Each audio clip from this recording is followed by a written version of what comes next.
blockchain ring signatures. So ring signatures were invented by Rivest, Shamir, and Tauman.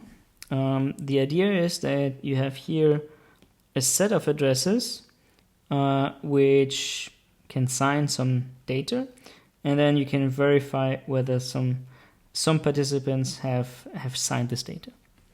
So let's go back a bit and look at different signature solutions first. So we do have the regular or traditional digital signatures, right?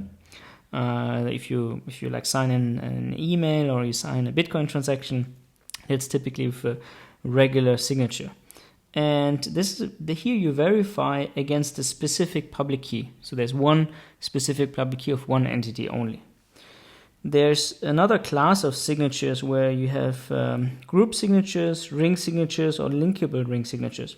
And they all verify against a set of public keys, so several, right? As you can see here in this image. So this set signatures, let's look at those a bit more in detail. So the first one would be group signatures. So this is when you have a well-defined group and the group probably doesn't change over time, right? And then there are ring signatures where you have like an ad hoc group. So this is something where you say, okay, I have these 10 peers. They each want to perform a transaction now. So they're going to form a random group in order to create a transaction, for instance, right? Or you have this new peer, he wants to create a transaction and he wants to select 9 other random addresses in the blockchain that participate. So these are ad hoc groups, which is great for cryptocurrencies that are permissionless, where peers can join and leave at any point in time. Now, an extension to ring signatures are linkable ring signatures. Those reveal if a signer already produced a signature. So that's important in order to, for example, prevent double spending, right? You don't want somebody to sign something multiple times. Therefore, linkable. So what kind of security properties do linkable ring signatures provide? So the first one is anonymity. An adversary cannot identify which ring signature corresponds to which of the public keys in the ring, right? So you don't know who that corresponds to. Unforgeability.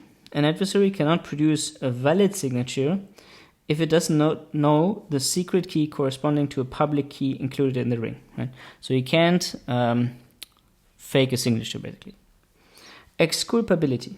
An adversary cannot produce a valid signature that links to the signature of another member of the ring whose key the adversary does not know, right? So the adversary cannot pretend that he signed for another member of this set.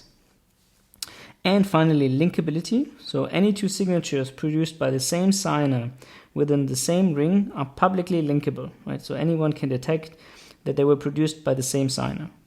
So these are the main security properties provided by linkable ring signatures. These are the security properties. Okay, so again, right, we want to verify against a set of public keys. And for an adversary, it should be computationally infeasible to determine which of the group members signed. So groups can be formed on an ad hoc basis, which is the main difference to group signatures. And the complexity here is O of n for the resulting signature size in bytes, for example, and n being the number of public keys. So which is important, ring signatures, they don't hide the transaction amounts, right? So if you only use ring signatures, for example, you could maybe restrict the amounts to a particular denomination or like to a particular amount, like one coin only.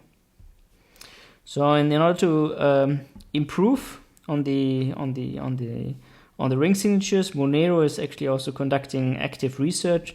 So if you're interested, you can look up their research papers, which I can recommend.